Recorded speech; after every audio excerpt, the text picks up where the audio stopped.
Production సమితి ఆధ్వర్యంలో ఈరోజు గౌరవ మూత మండల తహసీల్ గారు వెంకన్న గారిని మర్యాదపూర్వకంగా కలవడం జరిగింది.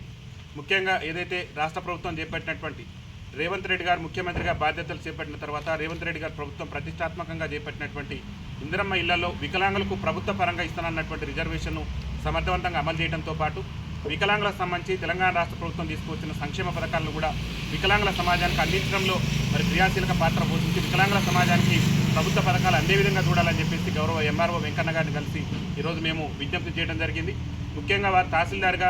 అందరికీ వికలాంగులు కూడా గతంలో కూడా ఎక్కడ పనిచేసినా కానీ వికలాంగులు అందరికీ కూడా చేతునిచ్చినటువంటి ఒక మంచి వ్యక్తి కాబట్టి వారు మూత మండలంలో ఉన్నటువంటి వికలాంగులు కూడా చేదోడు వాదోడుగా ఉంటూ వికలాంగుల సంక్షేమానికి పాటుపడాలని చెప్పేసి ప్రభుత్వ పథకాల్లో వికలాంగులకు ఏదైతే 2016 వికలాంగుల హక్కుల చట్టం ప్రాతిపదికన వికలాంగులకు తమాషా ప్రకారం రావాల్సినటువంటి సంక్షేమ పథకాలను అర్హులైన వికలాంగులకు అందించి వికలాంగుల సంక్షేమానికి పాటుపడాలని చెప్పేసి గౌరవ తహసీల్దార్ గారికి మేము ఈరోజు కలిసి విజ్ఞప్తి చేయడం జరిగింది. వారు కూడా సానుకూలంగా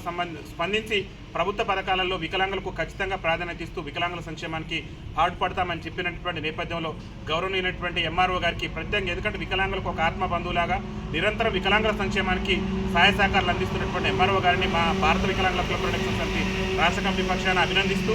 వారు ప్రభుత్వం నుంచి ఏ పథకాలు వచ్చినా కానీ సకలాంగుల కంటే కూడా ముందు వెనుకబడినటువంటి మా వికలాంగుల సమాజానికి ప్రాధాన్యత ఇస్తే మూత మండలంలో వికలాంగుల సంక్షేమానికి పాటుపడాలని చెప్పేసి ఆకాంక్షిస్తూ ఈరోజు వారికి విజ్ఞప్తి చేయడం జరిగింది. ఏదైనప్పటికీ కూడా తెలంగాణ రాష్ట్ర ప్రభుత్వం కూడా అన్ని సంక్షేమ పథకాల్లో వికలాంగులకు ప్రథమ ప్రాధాన్యత ఇచ్చి వికలాంగుల సమాజాన్ని కూడా అన్ని రంగాల్లో కూడా ముందుకు తీసుకుపోవాలని, ముఖ్యంగా రేపు రాబోయే స్థానిక సంస్థల ఎన్నికల్లో కూడా మాకు కూడా రాజకీయ రిజర్వేషన్ కల్పించిన తర్వాతనే బీసీలకు ఏ విధంగానైతే మరి స్థానిక సంస్థల్లో 42% రిజర్వేషన్ కల్పించేందుకు రేవంత్ రెడ్డి గారు ప్రభుత్వం ప్రయత్నం చేస్తుందో, ఏళ్ల తరబడి స్వతంత్రం వచ్చిన కాంచి కూడా రాజ్యాధికారానికి దూరమైనటువంటి మా వికలాంగులు కూడా మరి రాజ్యాధికారంలో భాగస్వామ్యం చేసే విధంగా స్థానిక సంస్థల ఎన్నికల్లో రిజర్వేషన్ ఇచ్చే విధంగా రాష్ట్ర ముఖ్యమంత్రి రేవంత్ రెడ్డి గారు ప్రభుత్వం కృషి చేయాలని చెప్పేసి, ముఖ్యంగా గౌరవ ఎంఆర్ఓ గారు మూత మండలంలో ఉన్నటువంటి మా వికలాంగులకు చేదోడు వాదోడుగా ఉంటూ మరి ప్రభుత్వ సంక్షేమ పథకాల్లో మా వికలాంగులకు ప్రథమ ప్రాధాన్యత ఇవ్వాలని చెప్పేసి వారికి విజ్ఞప్తి చేయడం, వారు కూడా సానుకూలంగా స్పందించడం పట్ల మేము హర్షం వ్యక్తం చేస్తున్నాం. వికలాంగుల ఐక్యత,